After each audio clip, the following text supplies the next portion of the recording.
Good afternoon, students. Welcome to my channel. Myself, Saponi Thara. So, today, MCVC of 12th Standard is the revision lecture for the chapter called Depreciation. So, many of the students are getting confused, and many of the students came late. So, with clearing of all those doubts, it's a humble request to all my dear students to watch this video till the end and also try to understand the concept because we are getting completely 1 month extra. So, here we should not do laziness. Here we should buck up ourselves and we should start revising the things very clearly. And those who are just started studying, they are getting entire 1 month in which they can contribute their concentration in the studies and they can get a very good marks, excellent marks. So with the help of those things, I'm going to start today with a small revision of depreciation. As it is, this topic is there in your syllabus and it is the 11th standard depreciation which I'm explaining right now to you all.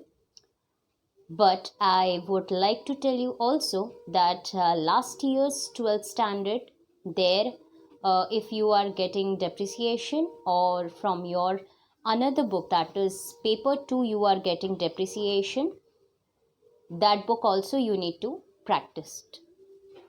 So just for the revision purpose, this video is being created for you all. Please concentrate, don't get detract, okay? Now, what do you mean by depreciation? The word depreciation means what? The word depreciation means it is derived from a Latin word which is called as what? Depretium. And it means what? It means reduction. Reduction का मतलब है नीचे गिर जाता है cost. Okay? Say for example, अगर मैंने कुछ भी assets खरीदा, आज खरीदा 20,000 में, और अगर after using of 3 years I wish to sell out this assets again in the market, so exactly 20,000 I would not going to get it. Of course some of the things will be deduct, right? It's a general knowledge, so you are also aware about it कि आज जो भी कुछ हम लोग खरीदते हैं और 2-3 साल बाद अगर हम लोग उसको बेचते हैं या कॉस्ट उसका निकालते हैं तो कॉस्ट निकल जाता है, गिर जाता है. क्यों गिर जाता है? Why this is happening? Because it is very much important to understand, क्योंकि हम लोग ने ये 3 साल वो पर्टिकुलर असेट्स में बहुत ज़्यादा काम किया है. Okay, so that is why जो हम लोग यूज़ करते हैं वो असेट्स से यूज़फुलनेस निकालते हैं, उसके लिए जो वैल्यू रहता है असेट्स का वो घट जाता है, और वो घटने को ही क्या बोला जाता है? डेप्रिटियम यानी कि डेप्रिसिएशन बोला जाता है. This is to be known as depreciation. So depreciation is defined as a shrinkage in the value of an assets due to the wear and tear, passage of time or the obsolescence. So those are called as what? Depreciation. So this was the meaning of depreciation. There are lots of authors, they have created definitions. You can go through it because this will going to help you out in your objective questions. So there are many causes of depreciation. It may happens due to normal and natural wear and tear. Then passage of time, बहुत सालों के बाद market value भी गिर जाता है जैसे technology का होता है. देन इन्वेंशन यानी कि नया टेक्नोलॉजी आता है तो पुराना चला जाता है. नेचुरल कैलामिटीज़, भूकंप आ जाता है, फ्लड आ जाता है, एक्सेट्रा. डेप्लीशन का मतलब होता है कम हो जाना, उसका वैल्यू या उसका टेक्निक कम हो जाना. ऑब्सोलेंसेस का मतलब है कि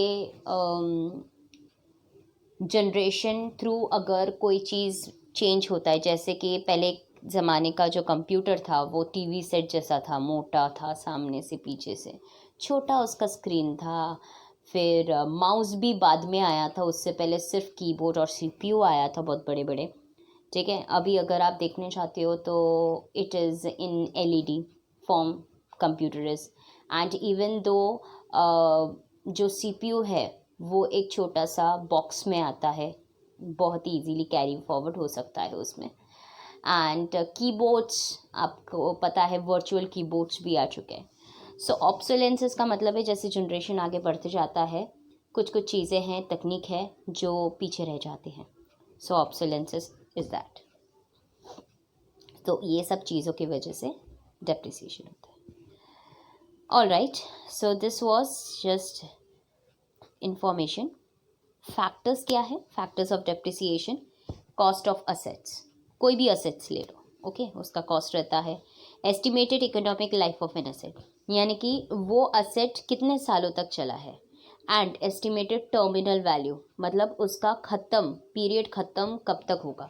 जैसे कोई भी अगर हम लोग एसी वगैरह ख़रीदने के लिए जाते हैं या रेफ्रिजरेटर ख़रीदने के लिए जाते हैं, washing machine, TV sets, LEDs अगर हम लोग ख़रीदने के लिए जाते हैं तो उन लोग बोलते हैं हाँ 10 साल तक आपको देखने की ज़रूरत नहीं है, हाँ 5 साल आपको देखने की ज़रूरत नहीं है। इसका मतलब क्या है कि 5 साल के बाद कुछ भी हो सकता है, right. So that is what call, it is what estimated terminal value, okay. और estimated economic life of an asset का मतलब है ये असेट्स जो है ये कब तक हम लोग को यूज होता है। आगे बढ़ते हैं। Methods of depreciation, fixed instalment method और डिमिनिशिंग रिड्यूसिंग बैलेंस और रिटन डाउन वैल्यू मेथड। ये 3 नाम जो है वो सेकेंड मेथड का बोला जाता है।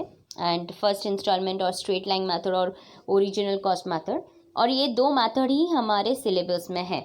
तो ये सिर्फ आप जानकारी के लिए आप पढ़ सकते हैं, लेकिन इसका अभी कोई उपयोग नहीं है।